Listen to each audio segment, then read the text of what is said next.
Hi everyone, Sandy Sidhu here. Welcome to another episode of The Unstoppable Entrepreneur. With me today I have Katya Berry, who is an international business consultant as well as global attitude architect. Welcome, Katya. Hello, Sandy. It's a pleasure to be talking to you today. Thanks for inviting me to your show. So why don't we just jump right in and you tell me a little bit about what you do and what exactly a global attitude architect is.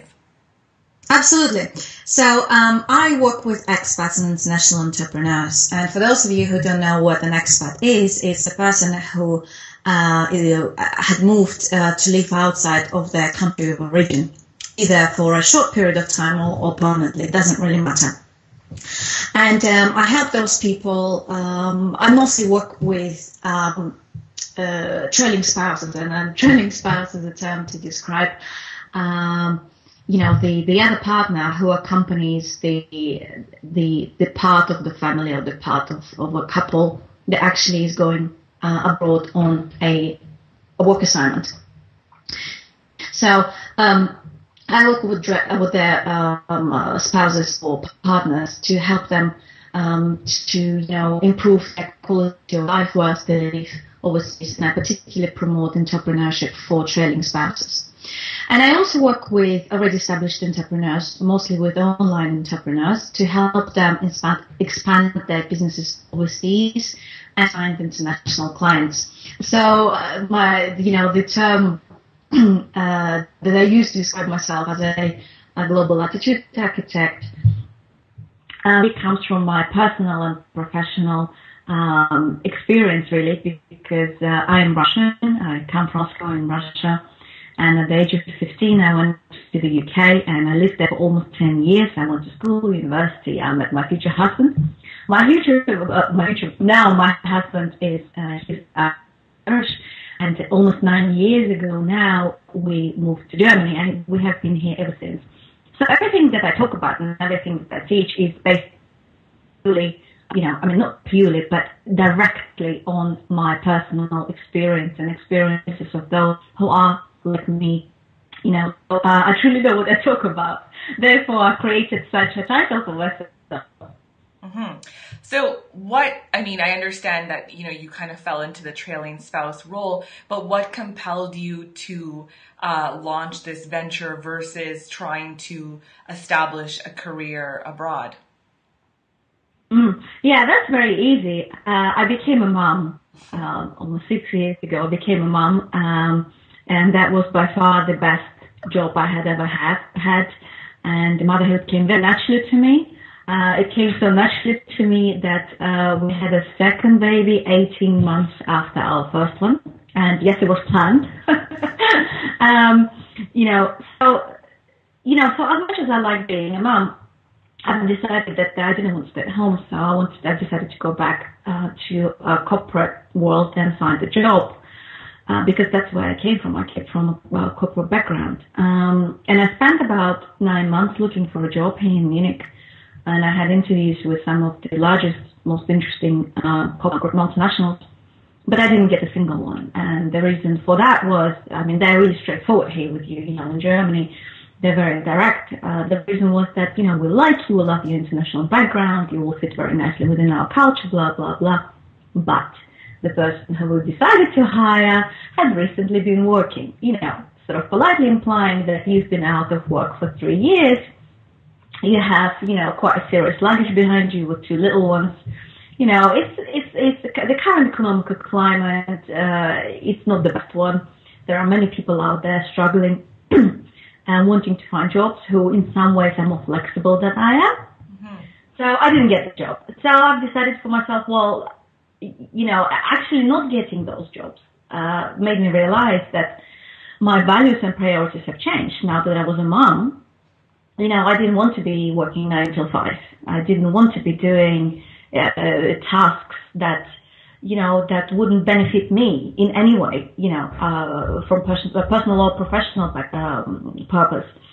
So, and I thought, the value that I'll be getting, it's not going to be that great anyway, especially to start with, and I'll be spending most of it on childcare.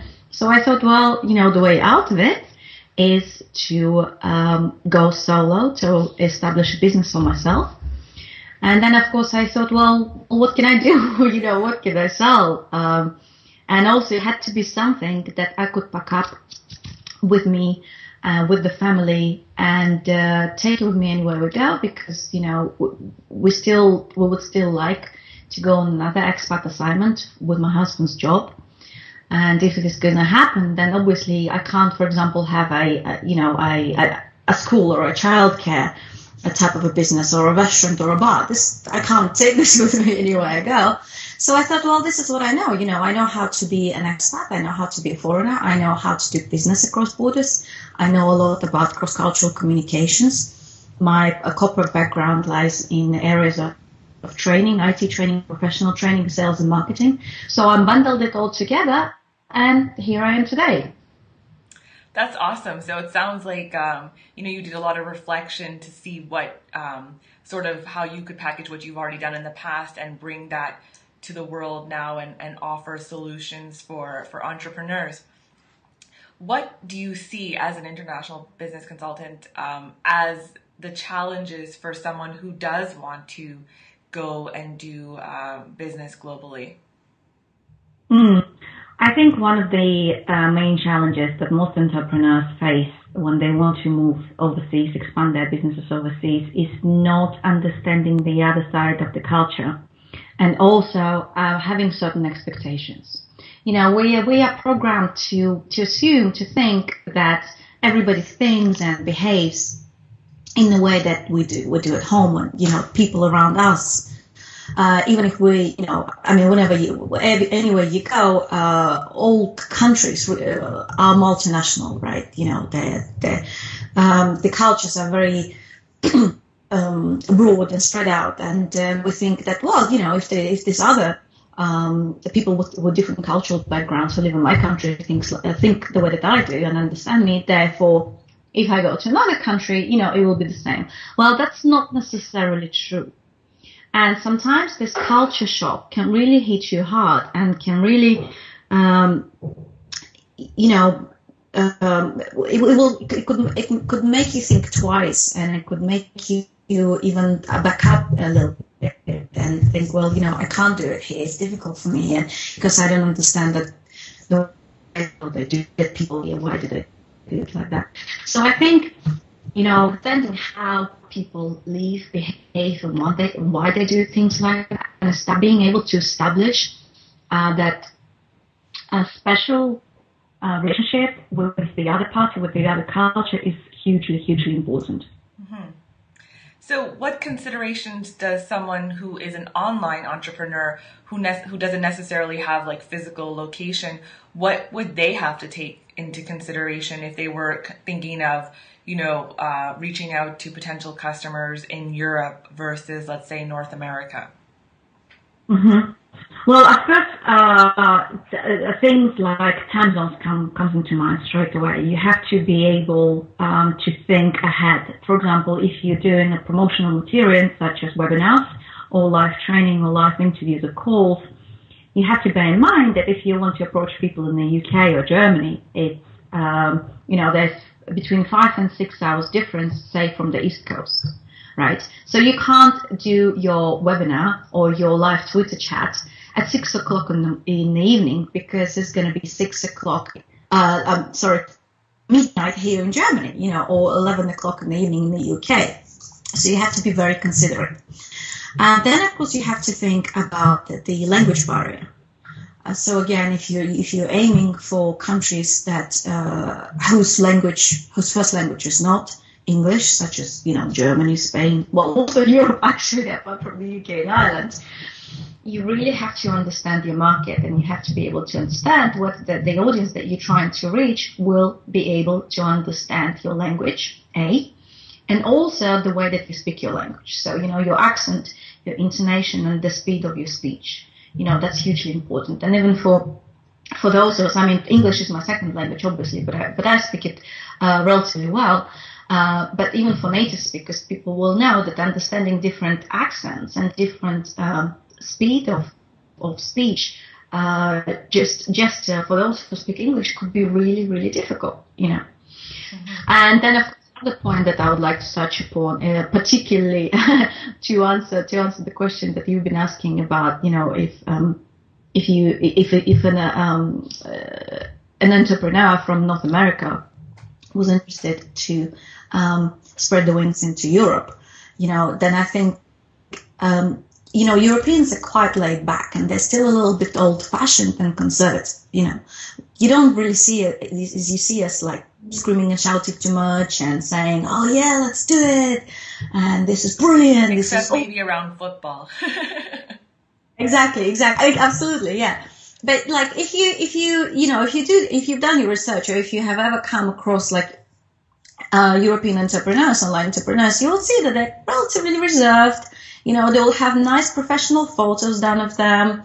They will, in their about them section, they will talk about themselves in the third person. It's really interesting why they do that. So you have to bear this in mind, and I think Europeans, they also think that they're better and that they know better and that they feel better. I'm not saying that we don't, or we do, it doesn't matter. I think it's a very individual case. But this is something that I think any North American should really bear in mind when breaking into this market, that being loud and really standing out perhaps is not the best approach. Again, I'm not saying that don't do it. I'm not saying, cut down on you. If this is a part of you, if this is a part of your business and who you are, then do it.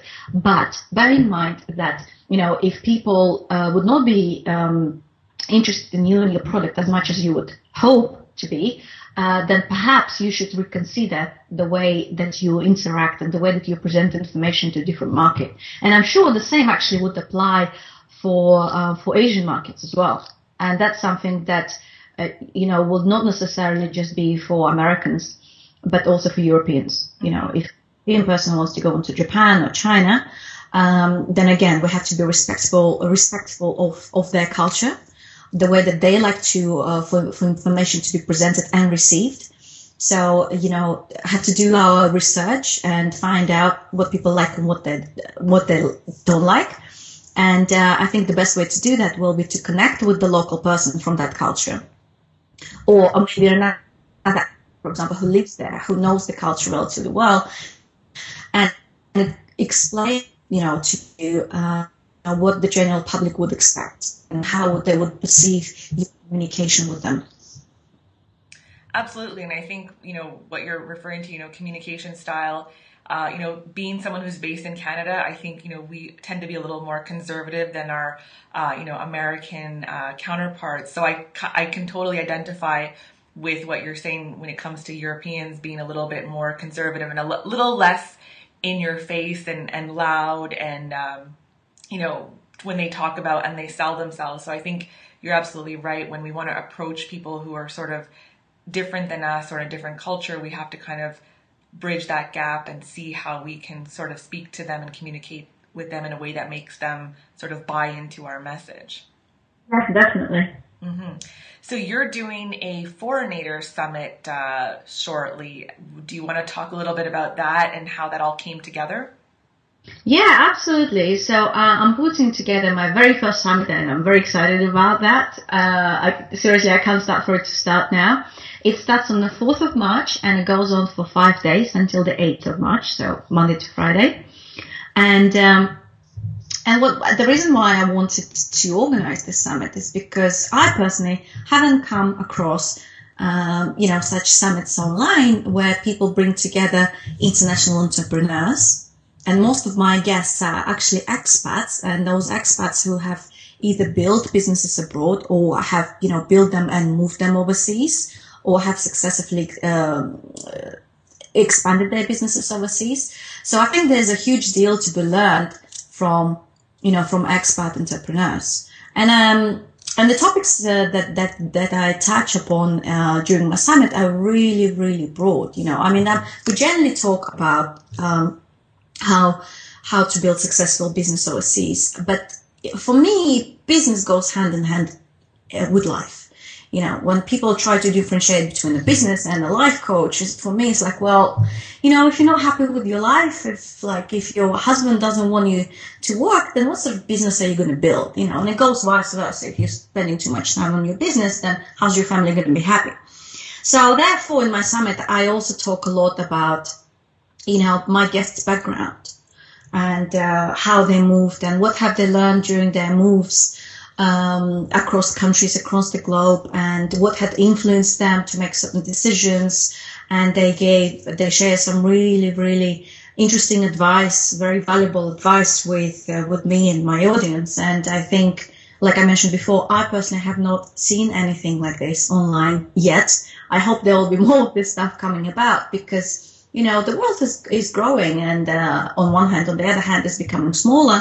People are moving. People are interested into establishing their own lifestyles, the lifestyles that suit them. It's very in nowadays, building your own lifestyle, especially on the go, especially for those people who are still not attached to families or something else in their life. Mm-hmm. I'm very excited to be sharing my guests' wisdom with the rest of the world. Yeah, you have, and it's a great lineup for those of you that haven't checked it out yet. I mean, Katya has people from all over the world, like Natalie Sisson, Farnoosh Brock, Jules and Christina from California. So do you want to share with us where we can find out more information and sign up? Absolutely. Just go onto my website, which is katyabarry.com. That's KatyaBarry.com. And right at the top of my homepage, you will see a blue bar, that says Foreigner to Summit sign up here. Just click on it and it will take you straight to the sign up page. So do that. I look forward to seeing you, to meeting you personally. Yeah. Yeah, I will share that because I was going to just say that you also have, what I like that you added was the Facebook component, the group where you can kind of interact with everyone before the summit starts and sort of build those connections. That's really, really neat. Yeah, so I've organized like you said, my private Facebook group. So anybody who signs up for the summit is welcome to join the Facebook group. You don't have to, of course, but there's just a whole bunch of such interesting people there. I'm really, really impressed with how it came along. And the best thing that I like about it is that people are now networking and talking without me, without my support. Don't exactly have to be a group. People making actually they could do chat and they have each other. That was the whole idea behind the group, is that people from all over the world, can come together. Even those people who are looking to break into foreign markets can come together and learn from those people who already have connections. And ideally, I would like for people to be able to find connections with those, countries and backgrounds where my guests and my members of the Facebook group, my audience who have joined the summit, come from. Mm-hmm. Well, thank you so much for sharing your insights today. I look forward to the summit in the next few weeks, and I wish you continued success in your endeavors. Yeah, thank you very much, Sandy. It was a pleasure being in your show. Thank you.